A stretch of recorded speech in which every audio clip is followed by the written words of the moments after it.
Bonjour à tous. Alors dans cette vidéo, je voudrais vous parler des 3 habitudes qui sont nécessaires pour réussir dans ce type d'industrie qu'est la photographie d'entreprise. C'est une habitude, 3 habitudes en tout cas que je vous conseille vraiment d'avoir et de mettre en place parce que c'est ça qui va vous permettre déjà de trouver vos premiers clients et de vous développer, d'avoir une activité stable, pérenne et qui va vous permettre de vivre très confortablement de votre activité. Alors, souvent, je vois des photographes qui me disent bah, pour réussir dans ce domaine, j'ai besoin peut-être de plus de talent, plus de matériel, plus de chance, tout simplement. Et en fait, tout ça, c'est vraiment pas le plus important. Donc, on va regarder dans cette vidéo vraiment les 3 points qui sont essentiels et que je vais vous conseiller de mettre en place. Alors, avant ça, bien sûr, je vous propose de vous abonner à la chaîne et de liker cette vidéo. Allons-y là pour la première habitude. Alors, la première habitude, celle qui est vraiment au départ que je vous conseille vraiment de mettre en place parce que tout découle de ça en fait. Donc, c'est de bien savoir à qui vous vous adressez et de diriger votre communication vers ce type d'entreprise. Donc, par exemple, vous pouvez travailler, dire, bah voilà, moi je m'adresse par exemple aux entreprises industrielles, admettons, ou par exemple, je veux faire des photos culinaires, ou alors je veux faire des photos d'architecture, ou alors je veux faire des photos de je ne sais quoi, enfin, dans différents domaines, voilà, dans le sport, voilà, il y a plein de choses, ou bien vous spécialisez dans tout ce qui est le vin, par exemple, ou les différents alcools, enfin les photographies de bouteilles ou des photographies plus spécifiques d'objets, etc., etc. Donc, trouvez en fait le type de photo qui vous correspond, et puis bien sûr, là où il y a un marché.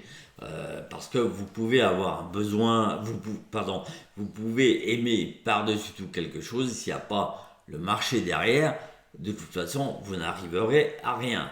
Ce qui compte avant tout, c'est le marché. C'est le marché qui a toujours raison, de toute façon.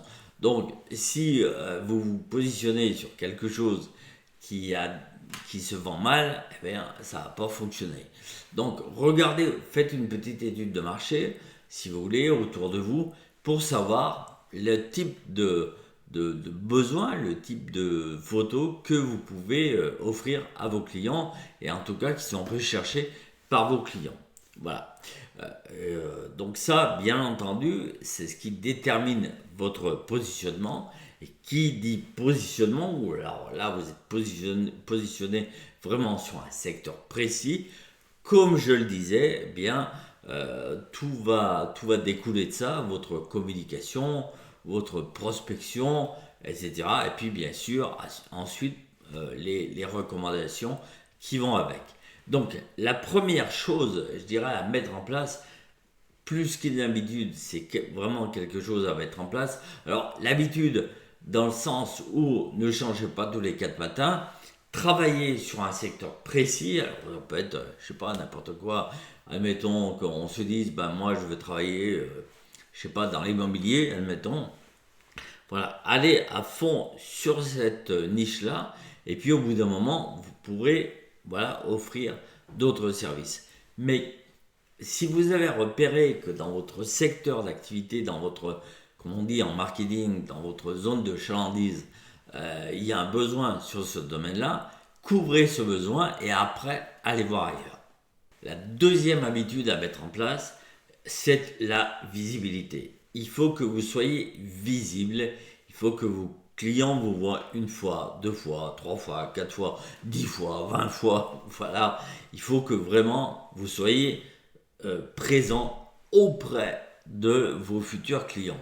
Donc ça veut dire publier, ça veut dire évidemment avoir un site, ça veut dire participer à des réunions, ça veut dire faire de la prospection, faire des relances, etc.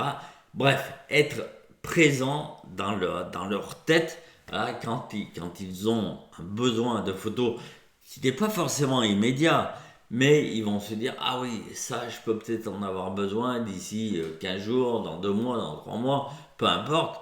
Mais voilà, il faut que petit à petit, il y ait une habitude je dirais, de visibilité pour vous, mais que dans vos clients, vous soyez présent dès qu'ils pensent à un photographe pour leur entreprise. Donc ça, voilà, moi, alors, comme je le dis souvent, je travaille personnellement sur LinkedIn parce que sur LinkedIn, c'est là que sont tous les chefs d'entreprise. Donc voilà, j'essaye d'avoir une présence assez importante ici. Mais vous pouvez développer d'autres réseaux. L'autre réseau que je vous conseillerais, si vraiment vous voulez en avoir un deuxième, c'est Instagram parce que il se prête très bien évidemment à tout ce qui est photo. Et là, vous pouvez mettre en avant votre travail, donc c'est très intéressant.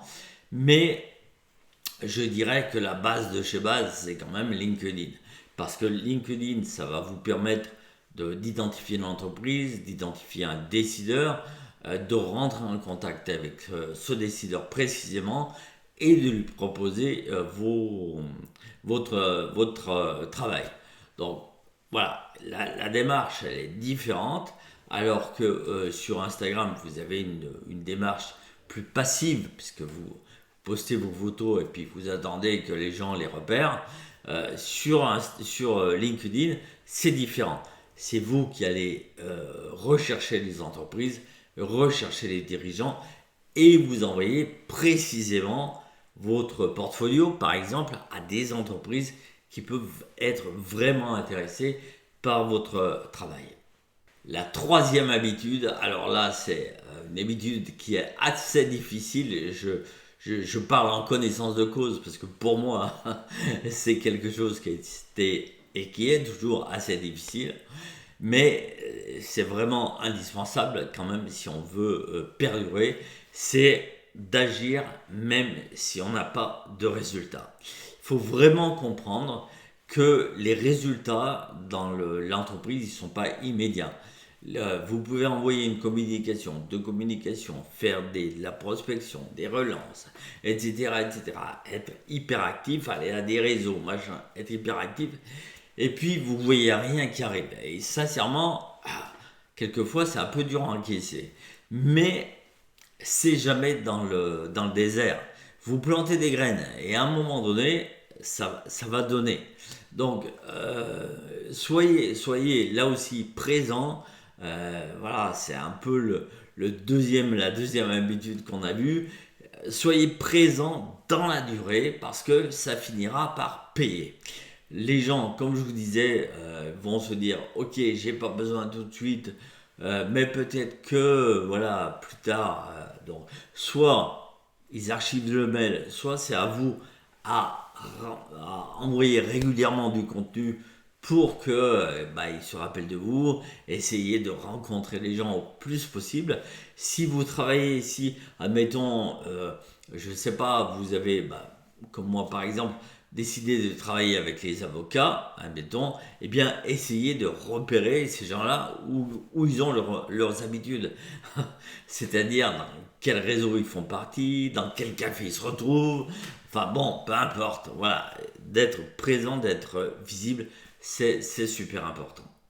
Voilà, donc c'est vraiment les trois habitudes qui sont indispensables parce que en fait, voilà, tout ce qui est, on se cache souvent derrière se dire ah je suis pas assez bon, ah j'ai pas le bon matériel, ah si, ah ça, etc. On se cache. Ça, ce sont de bonnes excuses en fait. Mais la vérité, c'est pas ça. La vérité, c'est qu'il faut être constant, c'est qu'il faut être régulier et qu'il faut voilà, frapper aux portes, frapper aux portes, frapper aux portes. Moi, je dis toujours, frapper aux portes, cogner à la porte, et au bout d'un moment, elle finira par s'ouvrir. Je l'ai vérifié plusieurs fois, mais une fois que vous avez mis le pied dans une entreprise, eh bien, là, elle vous fait appel régulièrement. Évidemment, à condition que vous fassiez du bon travail, ça va sans dire. Mais voilà, donc, ce que je vous conseille, c'est vraiment la persévérance, la consistance, la visibilité et surtout de ne pas vous décourager parce que le marché est là il vous attend, il y a du business, il n'y a pas de problème. Voilà. Bon, eh bien, c'est tout pour cette vidéo. Encore une fois, n'hésitez pas à la liker s'il vous a plu, n'hésitez pas à vous abonner à la chaîne. Et puis moi, je vous dis à très bientôt pour une prochaine vidéo. Ciao.